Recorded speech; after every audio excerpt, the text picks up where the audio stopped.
Papa mummy रहती तो हम लोग आपके पास ही होते ना। कौशल के जीवन में जैसे कोई सुनामी आ गई थी। वो अपने दस्तर के दौर पे थे।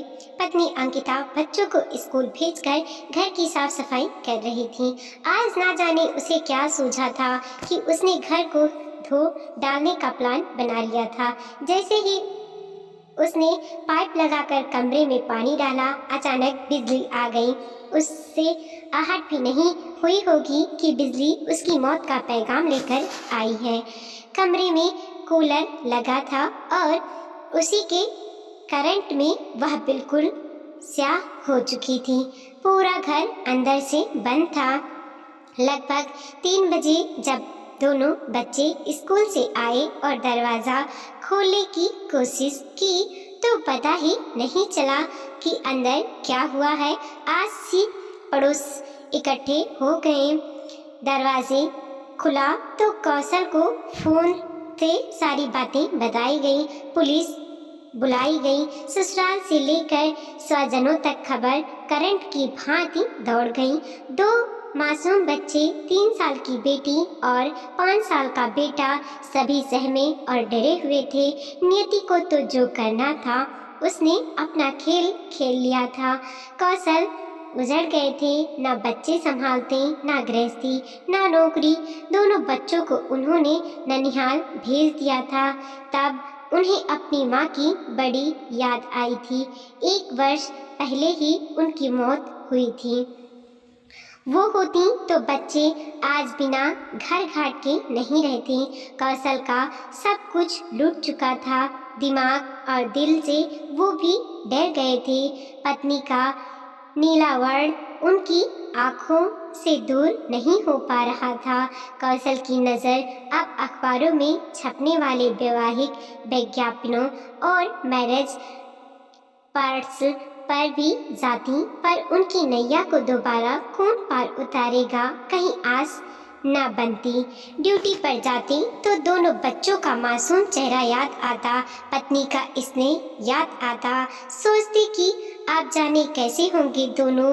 वो जब भी ससुराल जाते उन्हें दोनों बच्चों के रुखे बाल दिखाई देते और उनके भोले प्रश्न उन्हें अंदर तक कुरेद देते। पापा आप हम लोगों के साथ क्यों नहीं रहते? मम्मी रहती तो हम लोग आपके पास ही होते ना। उन्हें बच्चों से अलग रहना इसलिए भी नहीं पाता कि ये उनके अक्षर ज्ञान का समय था। माँ नहीं है और पिता भी इतनी दूर, इससे वो तड़प जाते। 1000 कोशिशों के बाद जो रिश्ते मिलते उनमें संदेह ज़्यादा, जबकि संभावना कम दिखाई देती। एक टीचर उनसे ब्याह के लिए राजी थी। उनका नाम था कला। उससे कौशल कुमार ने शादी से संबंधित बात की। वह बहुत ही बेस्ट टीचर थी। स्कूल में पढ़ाने के बाद बच्चों के 3 बेंच उनसे ट्यूशन पढ़ने आते। उसके लिए शादी सामान्य सी बात थी। क्या हुआ, आपके 2 बच्चे हैं तो वो भी मेरे साथ मेरे ही स्कूल में पढ़ लेंगे। मैं शादी के लिए राजी हूँ, पर नौकरी छोड़ पाना मेरे लिए संभव नहीं होगा। कौशल कला की नौकरी छोड़ने वाली बात को दिल से लगा बैठे थे। बच्चों के लिए माँ ढूंढ रहे थे, पर माँ कहाँ मिली। वह तो मस्टरानी ही होंगी। टुकुर टुकुर बेचारे बिना मुंह के बच्चे देखते रह जाएंगे। मम्मा खीर बनाओ बेटा, तो मम्मी से पीले चावल की फरमाइश करता था। बच्चे नहीं खाते तो पत्नी सुबह ही पुआ पूरी बनाकर खिला देती थी। अब सिर्फ उंगली पकड़कर तीनों भागते ही नजर आएंगी। उनकी आंखों के कोर भीग गए। कौशल की चिंता जायज थी। एक जीवन खुशियों से भरा था, दूसरा डरावना महसूस हो रहा था। 2 नादान मासूम बच्चे और 1000 प्रश्नों के से घिरे कौशल। किसी ने उन्हें दूसरी लड़की का पता भी बताया, पर मालूम हुआ उसके तो विवाहपूर्व ही प्रेम प्रसंग काफी चर्चे में है।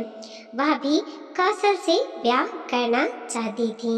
इस विषय पर पूरे पूछे जाने पर उसने बड़ी बेबाकी से कहा, इतने दिनों तक ब्याह नहीं हुआ तो थोड़ा बहुत तो चलता है, और आप कौन सा मुझसे पहले शादी करने वाले हैं? आपके साथ मुझे आपके बच्चों को भी तो संभालना पड़ेगा। कौशल उसकी बातों से दुखी हो गए। वो जानबूझकर विवाह के लिए कैसे हाँ कर दे। उसके चरित्र का प्रभाव बच्चों पर भी पड़ेगा। इतने बोल्ड तो कौशल नहीं हो पाते। उन्हें लगता वो मर जाते तो पत्नी कुछ भी करके बच्चों को पाल लेती, पर वो अकेले 2 बच्चों की नैया पार नहीं लगा सकती। वो अपने दोस्तों के घर भी जाने तो उनके लिए सिर्फ संवेदना दी जाती। उन्हें तो जीवन चाहिए था, एक खुशगवार घर का, एक मुस्कुराती पत्नी का, 2 हंसते खेलते बच्चों के विकास का। पता नहीं वो कुछ समझ पा नहीं रहे थे। उन्हें अपने विधुर जीवन पर तरस आता। अंकिता और दोनों बच्चों की तस्वीर लेकर वो घंटों रो लेते, पर जीवन का हल नहीं दिखाई पड़ता। कई दिनों तक वो छुट्टियां लेकर बिना खाए घर में ही रह जाते, ना किसी से मिलते, ना बातें करते। अखबार के विज्ञापन में पत्नी ढूंढते। इसी तलाश में वो गरीब से गरीब घर की लड़कियों को भी देख आए थे।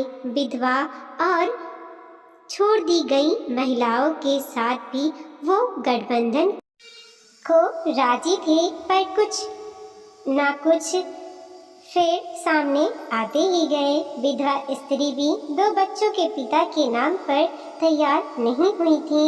एक महिला तो कौशल से पूछ बैठी थी, पत्नी दुर्घटना में मरी या मारा था। कौशल टूट चुके थे। हालांकि वो बच्चों के लिए सौतेली माँ नहीं लाना चाहते थे। यह उनके जीवन की मजबूरी थी। उन्होंने मन को कड़ा किया और एक विवाह प्रस्ताव को स्वीकृति दे दी। जीवन की मजबूरियों ने उन्हें बहुत मजबूर किया था। इस बार अनामिका से विवाह की सहमति उन्होंने दे दी। कौशल एक अच्छे इंसान थे। अनामिका उनके सामने दुबली सी आम लड़की थी। उसने उनकी मजबूरियों को सुना था, जाना था और अपनी सहमति दे दी थी। विवाह हो गया। अनामिका ने गृहस्थी संभाल ली। सभी कहते थे सौतेली माँ बच्चों का ख्याल नहीं रखेगी, अपनी ही सुख सुविधाओं का ख्याल रखेगी। वर्षों की धारणा को अनामिका ने मुट्ठी भर में मिला दिया था। बेटी को उसने कंठहार बना लिया था। बेटे को भी वह पूरी देखरेख में रखती। कौशल का अब समय अच्छा था कि उन्हें अनामिका जैसी पत्नी मिली थी। खाना पीना, झाड़ू बहारू, बर्तन करते और आखिर में पति के पांव दबाकर सोना उसकी आदत थी। कौशल के घर वाले दबाव बनाते कि एक काम वाली बाई को क्यों नहीं रखती, बच्चों के लिए ट्विटर क्यों नहीं रखती, पत्नी को मसीह क्यों बनाया है। कई बार उन्होंने अनामिका से कहा, पर उसने कहा कि वह सारे दिन घर में क्या करेगी। वो कहते थे कि घर अनामिका का अधिकार क्षेत्र है, वही जाने कैसे घर चलाना है। अनामिका भी तुरंत कौशल के पक्ष में खड़ी हो जाती। मुझे सारे काम करने पसंद है, मैं क्या कर पाती हूँ, फिर क्या ज़रूरत है इस सबकी। धीरे धीरे बच्चे पढ़ने लगे। नौकरी में आ गई। अनामिका वैसे ही सेवा भाव से कार्यरत रही। पूरी मान्यताएं और परंपराएं उसके सामने गलत साबित हो गई थीं। समझ में नहीं आता किसके कैसे रूप हैं। घर वालों को लगता कौशल ही सौतेला व्यवहार कर रहे हैं, पर उन्हें खाना मिलता है। बच्चे खुशी खुशी पढ़ाई कर रहे हैं। जब सब कुछ दिखाई पड़ रहा है तो कोई चाहे जैसे अपनी गृहस्थी चलाए। सबके रिश्ते तो सौतेले ही हैं। बच्चे माँ को आदर देना सीख गए थे। कोई काम बिना बताए नहीं करते। दूसरों की गृहस्थी में टांग अड़ाने की ना तो गुंजाइश थी ना जरूरत। इसलिए सभी मन महसूस कर चुप रहते। तभी पड़ोस में मदन भैया की अचानक मौत हो गई।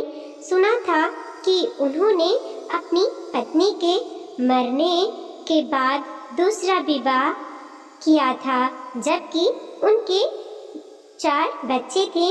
पर मदन भैया की दूसरी पत्नी बीमार का ऐसा स्वाग रस थी कि बेचारे मदन भैया ही खाना बनाकर पत्नी व बच्चों को खिलाते। पैसों के लिए भी तकरार होती। इसी बीच मदन भैया को हार्ट अटैक हो गया। अब पत्नी सौतेले बच्चे से बात भी नहीं करती थी। कैसे चलेगी गृहस्थी उन 5 की। मदन भैया के क्रियाक्रम के बाद सौतेले लोग क्या कहेंगे समझ में नहीं आया, पर अनामिका की सेवा उसकी कर्तव्य निष्ठा ने सारे रिश्ते को मात दे दी थी। अनामिका से जब मुलाकात हुई तो उसने हंसते हुए कहा, दीदी हर कोई अपना अपना वर्तमान बनाता है। क्या फर्क पड़ता है अगर मैं सुबह से शाम तक खटकती हूँ। ऐसा तो हर माँ करती है।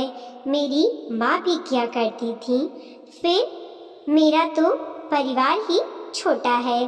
तब लगने लगा कि कौशल मेरी नज़रों में पत्नी के साथ जो सौतेला व्यवहार करता है वह सौतेला नहीं बल्कि मोहब्बत से भरा अपनापन है। मैं अपने नज़रिए से उसका अपनापन नहीं जान पाई थी। आखिर मैं भी कितना जानती थी अनामिका और कौशल को, पर मुझे उनके बीच सौतेलापन दिखाई पड़ता था। पर अब लगा सौतेले लोगों को समझ पाना इतना भी आसान नहीं है। सचमुच जीवन जीना एक कला है। सभी इसे समझ नहीं पाते।